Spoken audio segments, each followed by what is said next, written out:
Om Sairam, Chapter 22. Preliminary. How to meditate on Baba.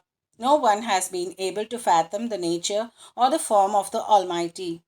Even the Vedas and the thousand-tongued Shesha are not able to describe it fully. But the devotees cannot but know and look at the form of the Lord, for they know that his feet are the only means of their happiness. They know no other method of attaining the supreme goal of life except meditating on the holy feet. Hemad Pant suggests an easy way of devotion and meditation as follows. As the dark fortnight of every month wears out gradually, the moonlight also wanes in the same degree, and on the new moon day we do not see the moon at all, nor do we get her light. Therefore, when the bright fortnight begins, people are very anxious to see the moon. On the first day, the moon is not seen, and on the second day also she is not clearly visible. Then the people are asked to see the moon through an opening between the two branches of a tree, and when they begin to see through this aperture eagerly and after concentratedly, the distant small crescent of the moon comes to their great delight within their ken. Following this clue, let us try to see Baba's light. Look at Baba's posture, how fine it is. He is sitting with his legs folded, the right leg held across the left knee. The fingers of his left hand are spread on the right foot. On the right toe are spread his two fingers, the index and the middle ones. By this posture, Baba means to say, as it were, if you want to see my light, be egoless and most humble and meditate on my toe through the opening between the two branches, index and middle fingers, and then you will be able to see my light. This is the easiest means of attaining devotion. Now let us turn for a moment to Baba's life. Shirdi had become a place of pilgrimage on account of Baba's stay.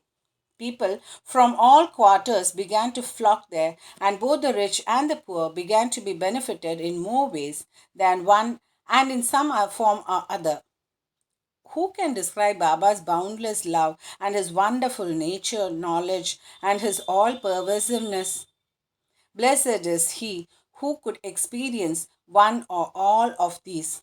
Sometimes Baba observed long silence, which was, in a way, his dissertation on Brahman. At other times, he was consciousness, bliss incarnate, surrounded by his devotees. Sometimes he spoke in parables, and other times indulged in wit and humor. At times he was quite unambiguous, and at times he seemed enraged. Sometimes he gave his teachings in a nutshell, at other times he argued at length. Many a time he was very plain. In this way, he gave varied instructions to many according to their requirements.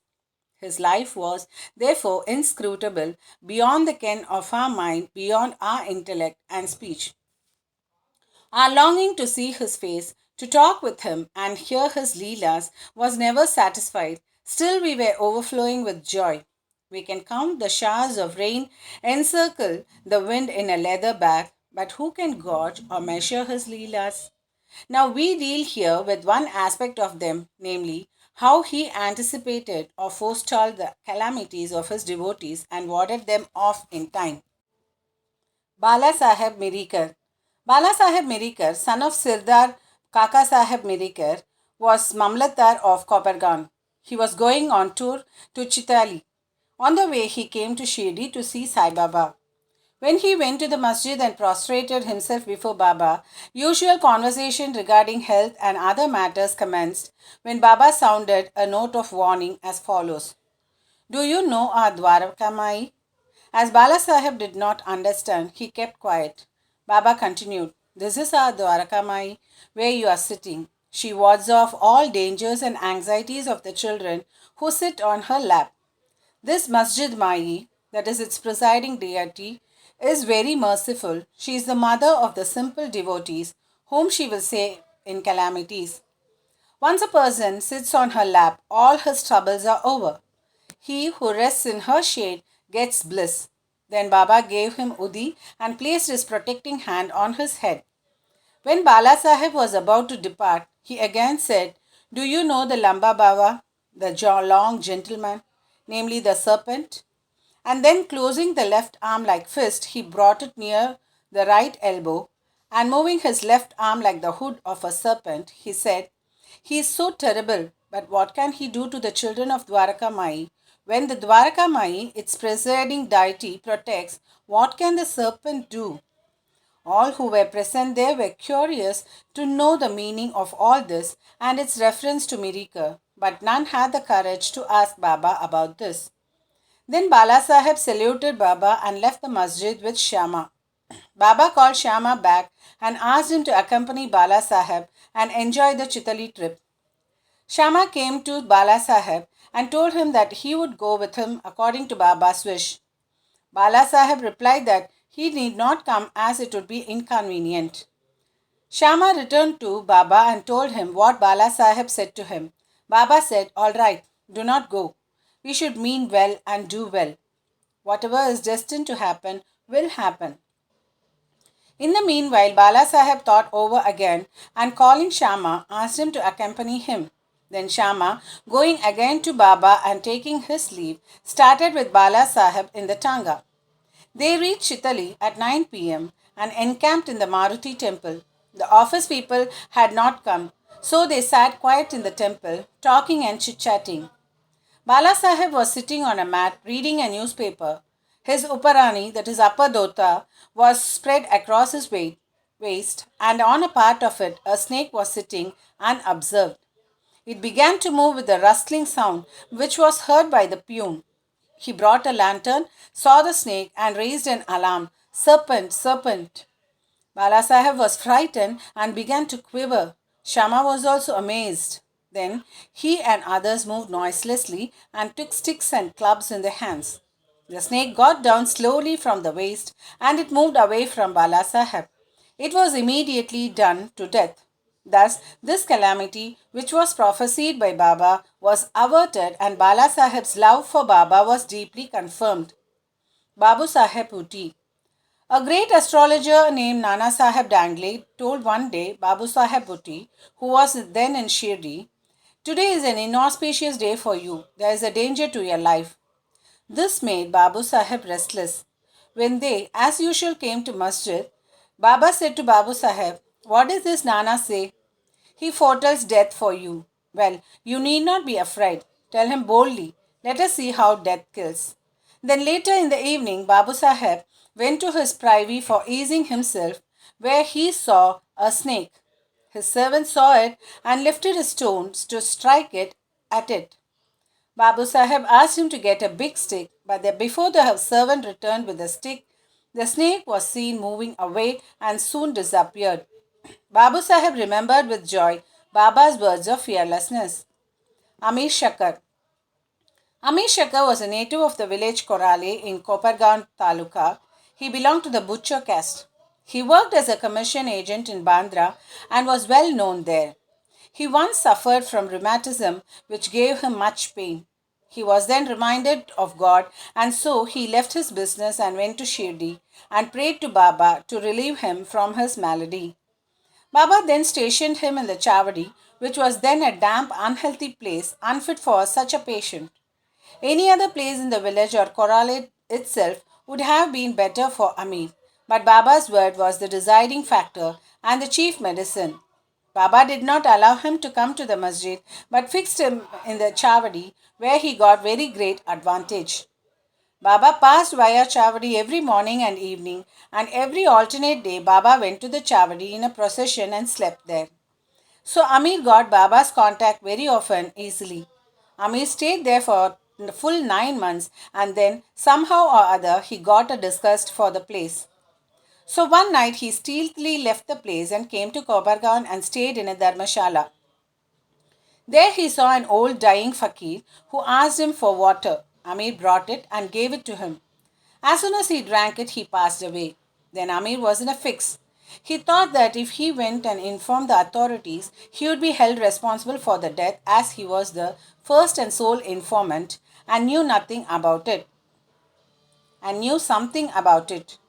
He repented for his action, namely leaving Shirdi without Baba's leave, and prayed to Baba. He then determined to return to Shirdi, and that same night he ran back, remembering and muttering Baba's name on the way, and reached Shirdi before daybreak and became free from anxiety. Then he lived in the Chavdi in perfect accordance with Baba's wishes and orders and got himself cured. One night it so happened that Baba cried at midnight, "Oh Abdul, some devilish creature is dashing against the side of my bed." Abdul came with a lantern, examined Baba's bed, but found nothing. Baba asked him to examine carefully all the place and began to strike ground with his satka. Seeing this Leela of Baba, Amir thought that Baba might have suspected some serpent had come there. Amir could know by close and long contact the meaning of Baba's words and actions. Baba then saw near Amir's cushion something moving. He asked Abdul to bring in the light, and when he brought it, he saw the coil of serpent there, moving its head up and down. Thereupon, the serpent was immediately beaten to death. Thus, Baba gave timely warning and saved Amir. Hematpan, Scorpion, and the Serpent. Number 1. At Baba's recommendation, Kaga Sahib Dikshit was daily reading the two works of Sri Eknath Maharaj, that is, Bhagavat and Bhavartha Ramayana, and Hemat Pant had the good fortune to be one of the audience when the reading of the works was going on. Once, when a portion from the Ramayana relating to Hanuman's testing Rama's greatness according to his mother's instructions was being read, all the listeners were spellbound. Hemat Pant was one of them. A big scorpion, none knew where it came from, jumped and sat on the right shoulder of Hemat Pant, on his Uparani, that is Apadota. First, it was not noticed, but as the Lord protects those who are intent on hearing his stories, he casually cast a glance over his right shoulder and noticed it. It was dead silence, not a bit moved here or there. It seemed as if it also enjoyed the reading. Then, by the Lord's grace, Hematman, without disturbing the audience, took the two ends of his dhota, folded them, and brought them together, enclosing the scorpion within. Then he went out and threw it in the garden. Number 2. On another occasion, some persons were sitting in the upper floor of Kaka Sahib's Vada just before nightfall when a serpent crept through a hole in the window frame and sat coiled up. A light was brought. Though it was first dazzled, yet it sat still and only moved its head up and down. Then many persons rushed there with sticks and cudgels, but as it sat in an awkward place, no blow could be dealt. But hearing the noises of men, the serpent went out hastily through the same hole. Then all the persons there felt relieved. Baba's opinion. One devotee named Muktaram then said that it was good that the poor creature escaped. Hematband challenged him, saying that serpents should better be killed. There was a hot discussion between them, the former contending that serpents and such creatures should not be killed, the latter that they should be. As night came on, the discussion came to an end without any decision being arrived at. Next day, the question was referred to Baba, who gave his settled opinion as follows: God lives in all beings and creatures, whether they be serpents or scorpions. He is the great Vayapulla of the world, and all beings, serpents, scorpions, etc., obey his command. Unless he will it, nobody can do any harm to others. The world is all dependent on him, and no one is independent. So, we should take pity and love all creatures, leave off adventurous fights and killings, and be patient. The Lord is the protector of all. Bow to Sri Sai, peace be to all. Om Sairam.